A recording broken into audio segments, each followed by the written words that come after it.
Motorlaivās iekšā ir tāda konstrukcija. Spēka rāms, kas pat par sevi nav baigi biezā. Viņa no 3 stiklušķiedras kārtām. Un viņā tiks ielietas iekšā putas.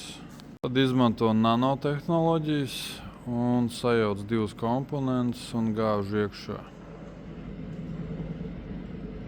Garšīgi izskatās, ne, Artur? Tāds saulēs krējums, tāds vanīgs.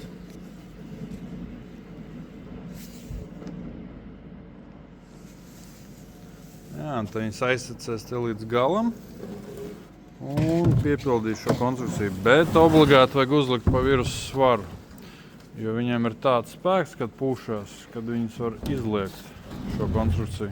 Viss ir ar kannām salikts un tad lej tālāk uz priekšu. Cik gardi izskatās. Beigās viss ir pieliets, pilns ar putām, kur var redzēt.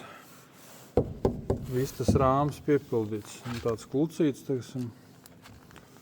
Viņam pa virsu izveidojās tāda slēgtā šūna, lai viņas nesūkt ūdeni iekšā sevī.